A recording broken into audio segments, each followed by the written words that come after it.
Joining us here in the studio to do this is Troy Bramston, senior writer and columnist with the Australian newspaper. Good to see you. Front page of the Australian this morning, a glaring headline here. Joyce warns PM naps to cross the floor. This is another debacle for the government. This is, I guess, another example of really how shameless some are within the Nationals and what a problem they can be for the Prime Minister.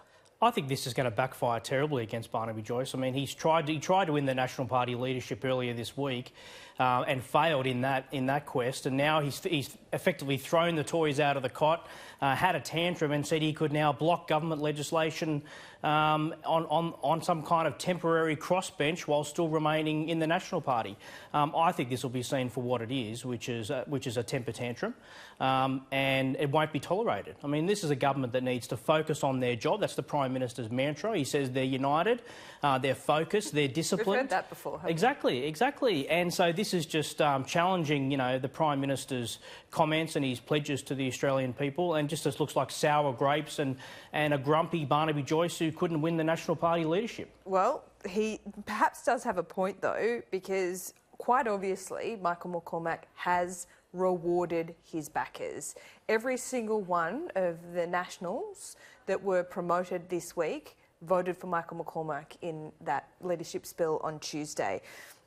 Some questions. OK, who are the strongest performers within the National Party? Bridget McKenzie, she's just stood down or been sacked or resigned, whichever way you want to describe it. So she can't go back in, fair enough. Matt Canavan did quit to support Barnaby Joyce. He may have had a problem with ministerial standards, but that's not clear because of that membership. But he is one of their strongest performers, and he's a Queenslander, which is so important for the Nationals.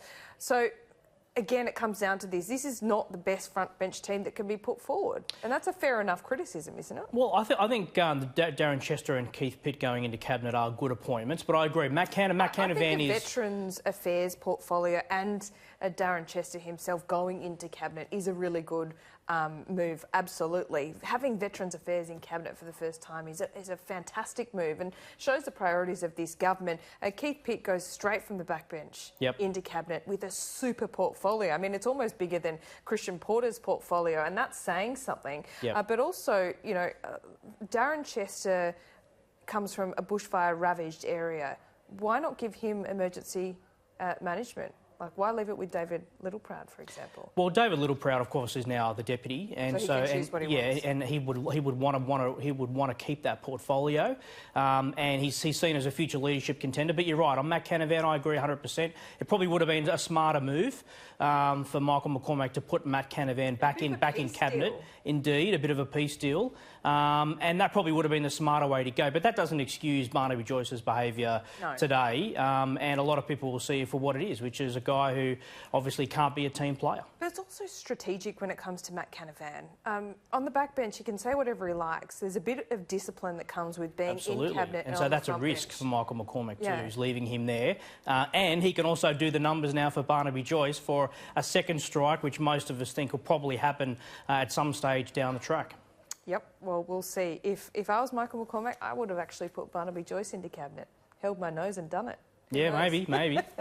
Let's look at the Washington Post. It's been fascinating overnight. Donald Trump acquitted in his impeachment trial. All but one Republican voted against his impeachment, and that was Mitt Romney. And he has done a victory lap of all victory laps this morning at the White House, standing room only, all of his supporters in the room, even lauding the mainstream press, holding up a front page of the Washington Post. Doesn't get much better for him. Yeah, great publicity for the Washington Post, but it is a headline that he would like. Look, there's no doubt that Donald Trump has been vindicated by this result. That's what he's arguing now. His supporters have been emboldened, and frankly, this was always going to be the outcome. And we've talked about in this segment all of last year, Laura, that I was not a big fan of impeachment because I thought this was the way it was going to end up, which was Donald Trump would survive, even though I think what he clearly did was wrong, and that was he tried to use a foreign power to investigate his opponent and then withheld military aid as some kind of leverage.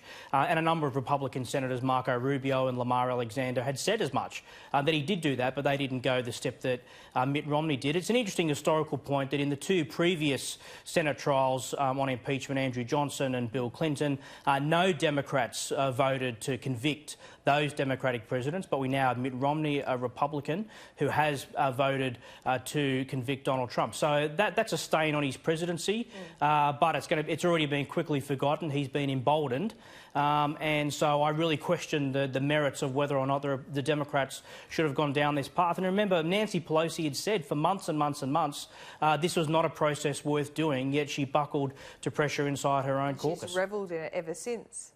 Yeah. Well, she's enjoyed it. She's become she's become the powerful face of opposition to Donald Trump. I don't think her tearing up his speech, it was a good bit of theatre. He didn't shake her hand. There's a bit of that on both sides.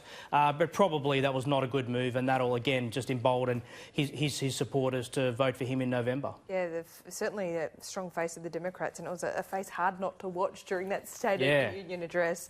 Troy Bramston, good to see you. Welcome back to 2020. Thank you.